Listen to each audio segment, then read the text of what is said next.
going on, everybody? It's your boy Redbeard here, and we are back in the skies of War Thunder. I'm done meddling on the ground for the time being. Love to get on some ground forces, but I wanted to get back in the skies. And as you can tell by today's video, it's all about playing smart, but playing smart is boring. And Gaijin really made War Thunder, and they based it off historical accuracy. So when you say, oh, playing smart, what does that even mean? It's really based on how to actually use the aircraft here. For example, right now I'm in an FW-190. It's a fantastic little aircraft, but not everybody plays it correctly, and not everybody really knows how to use it. And so you can actually, because Gaijin has put so much effort into making flight models, even in arcade, though they are very generous, the aircraft still fly to their strengths that were historically found in these aircraft. And so you can actually go back, look at history, and kind of tailor how exactly to fly an aircraft. And so that's what today's video is all about. I'm going to bring some flashbacks from real pilots from the German Luftwaffe, and we're actually going to learn how exactly they flew the aircraft and how maybe you can even step up your game a little bit. Maybe use a Bf-109 or an FW-190 much better and much more efficient and get more kills with it, because that's the end of the day. That's all you want, is to get as many kills as possible and walk away with that W. And so without further ado, lesson number one, let's get into it. I would attack only if I had 2,000 meters of clearance above them. Then I would come down with great speed and shoot them down. I would always tell my colleagues that when your windshield was filled with the enemy aircraft, that was the time to pull the trigger and to shoot.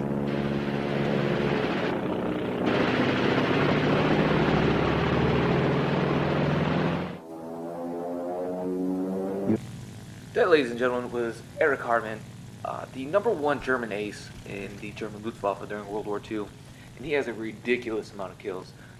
He's no longer alive, passed away, I believe, in 1997, to take on my first aircraft there, which was a big no-no. But as he was saying, he would never, the reason he has well over 350 kills is because he would always and only attack when the odds were completely in his favor.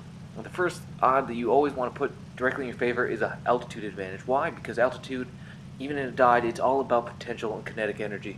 And so the more altitude you have, it doesn't matter how fast your aircraft can really go, especially in an arcade game mode.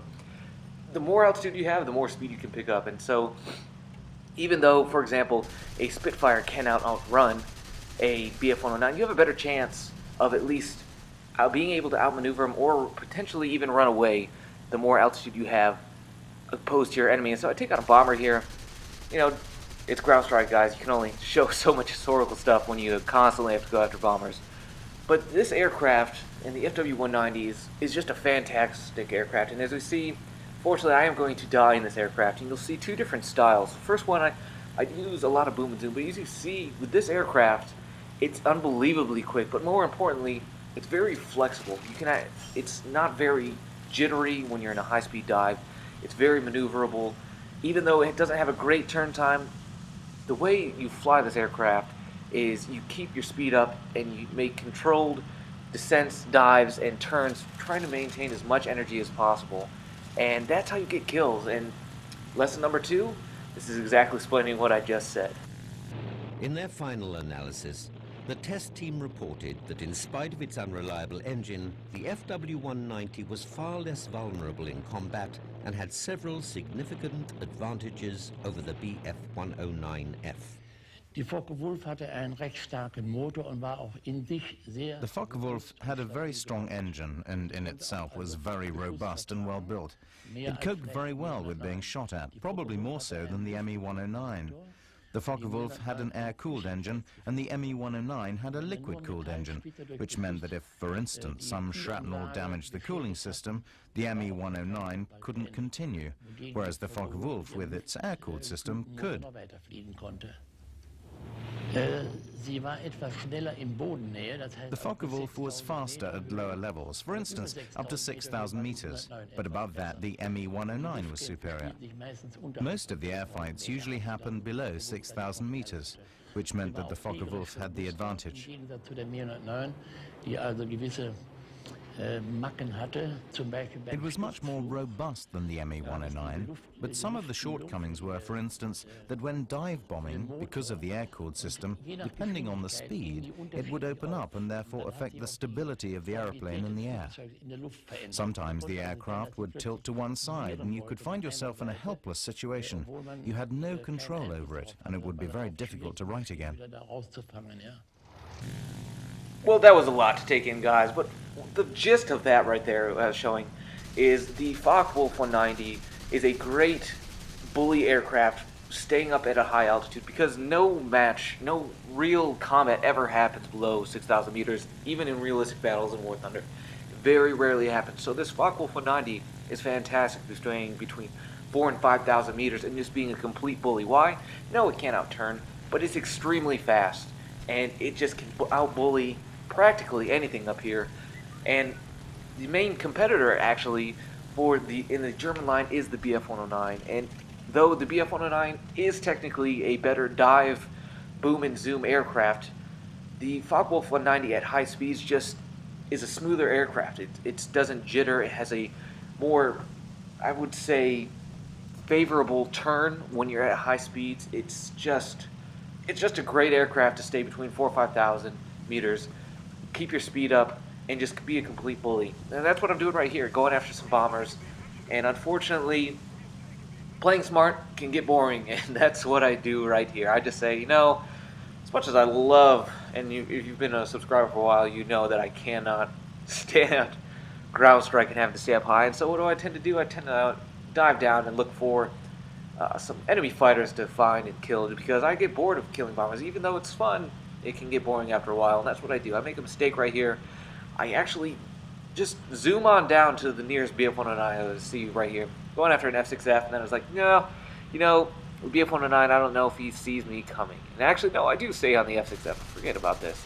Get a nice little kill there, and then I jump on the Bf-109, and unfortunately, being at such a high speed, he was being at a much slower speed, trying to climb up. He actually was able to turn inside, get a lucky shot of my wing, and unfortunately, I am now dead. But that right there is actually good for our history lesson right here, and the way you have to learn and look at aircraft. Just because you have the altitude advantage and you have the speed advantage doesn't mean it will always work in your favor.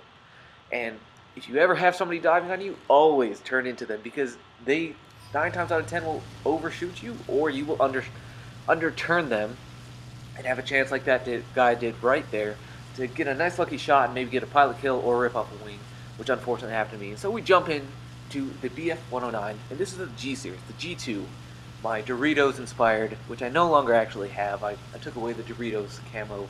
This is a bit of an older gameplay. I believe it's 1.29. I believe this is an old patch. But Bf-109, a little bit different of an aircraft, and the main reason I have right here, it has 3 20mm, but 2 of them are on the wings. And though it will affect your meters per second climb rate, it still has a much better climb rate than pretty much any aircraft except the Bf-109. No, excuse me, the Focke-Wulf 190 D13. That is the only aircraft that in arcade mode seems to have a better climb rate. However, even this, without the 2 cannons, with just the single nose-mounted cannons, this thing will actually outclimb a D13 in realistic gameplay, and that's what the Bf-109 is great at, and it's what it was designed for. It was back when it was first designed in the mid to late 1930s, when Adolf Hitler was trying to create the best fighter for his Luftwaffe. The biggest thing that they wanted is they wanted a highly agile but an extremely aerodynamic and fast aircraft. And that was their going forward. They didn't want to have the triplane era, highly maneuverable aircraft, because during World War I, that really didn't work out. And they soon found out that the more speed and more momentum you have, the better chance you have survival, and more importantly, even if you are being chased and you lose the advantage, you can potentially run away from aircraft, and that will save pilots' lives. And so that's what the Bf-109 is great at. And on to lesson number 3. The 109 was a very sensitive aircraft with a very tiny cockpit and with a very short stick, and with the problems were with a high and narrow strut undercarriage, which caused for a newcomer sometimes some problems. When he wants the throttle for takeoff and push stick forward to get the tail up, then you had to get opposite rudder immediately.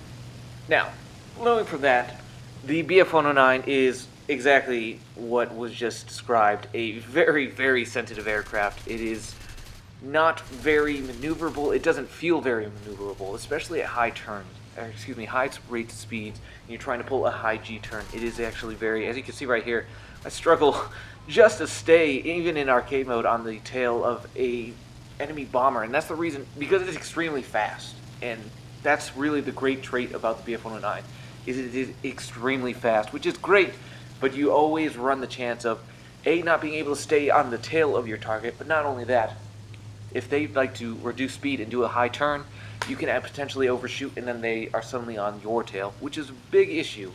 And in fact, I'd say the biggest issues you have is running into Spitfires, especially late model Spitfires. Why? Because 1939 saw the RAF with two principal fighters ready for war, each one a classic, the Hawker Hurricane and the Supermarine Spitfire. The Spitfire was the plane that would turn back Goering's Luftwaffe and would pose the greatest challenge to the 109. Both British aircraft were powered by the superb Rolls-Royce Merlin engine. The Hurricane was slow, but its superior range of 600 miles enabled it to stay in the air longer than the 109. The Spitfire, much faster and more maneuverable than its adversary, could not climb as high nor dive as steeply as the German plane. And so there you have it, the Spitfire. Just don't stay in level flight with him. Just don't do it. Just try to out-climb and out-dive. And that is harder to do, especially with the Mark 9 and all the higher Mark Spitfires, because they do have comparable engines.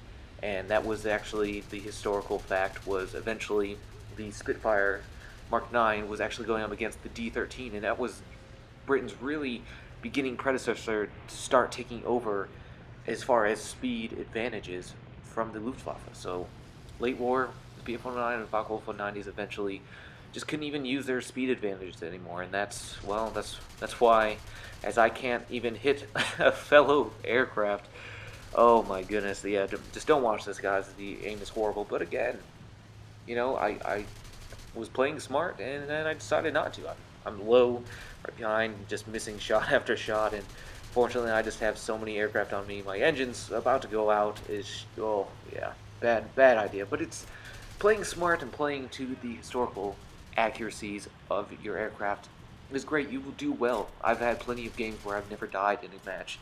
You know, I only got 5 or 6 kills, but I never died, and that's because you play smart, you play to your aircraft's strengths, and it's going to be very difficult for an enemy to kill you. They're going to have to get either very lucky, or they're going to have to be an even better pilot than you and just know exactly what they're going up against and exploit your weaknesses. And that in itself is very easy when you're flying the German line, because their planes do have a lot of weaknesses, but they do have the very good strength.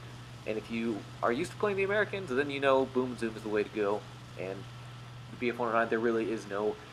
I've really never met a better true boom and zoom aircraft than the Bf-109, especially in realistic battles. It is a fantastic aircraft, easy to maintain at high speeds. It is twitchy, as you can see here. It's a very twitchy aircraft, unlike the Focke-Wulf 190, especially the D-13. That aircraft is a fantastic high-speed aircraft as well. Not as twitchy, but it also just doesn't... You just can't catch aircraft like you can in the Bf-109. I don't know what it is. You put this thing in a dive, and you can really catch just about anything. The only thing I really can't catch are the beginning jet fighters. When you're matched up in those high tiers, it can be very difficult to even get a shot. But this is one of the aircraft to definitely try and chase down the jet aircraft if, again, you have the altitude advantage. So I'm going on and on here, but, you know, I decide, you know, I need to, again, stick to the strengths of the Bf-109 and try and win this out. It's a very close game. In my sexy winter F4 again, excuse me, this is the F4, my Doritos is the G2, but surprisingly, even though there isn't that much of a difference between the G2 and the F4, aside from being a couple kilometers faster, there really is no difference between the F4 and the G2, and so that's the great thing about being down the German line, is you get the F1 series all the way to the F4, then jumping up, still in your tier 3 bracket, you get the G2 series, which is fantastic. You don't even have to go up that much of a tier until you reach your G6s, which then that's a whole new ballgame. As you can see, pounce on a bomber, and set his engine on fire, and I don't follow him. And why? Because I'm keeping my momentum for him. For this exact reason. See, dive behind him, keep my speed. He didn't even see me coming. Nobody saw me coming. I'm going to try and catch this guy right here real quick, put some quick shots into him.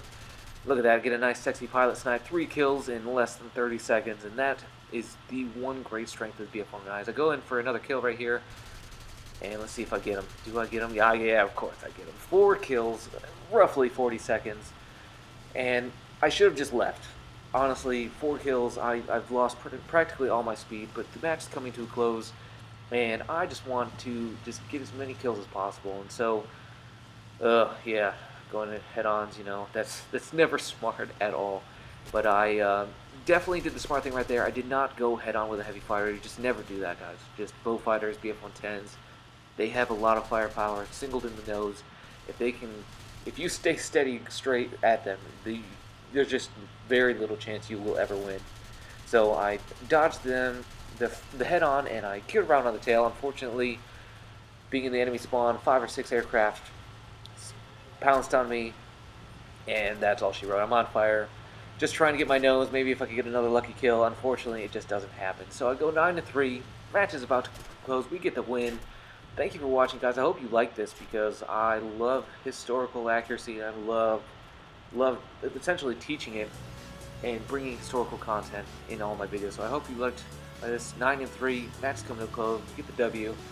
Back in the skies, away from the ground. Thanks for watching. Until next time, I will see you in the sky.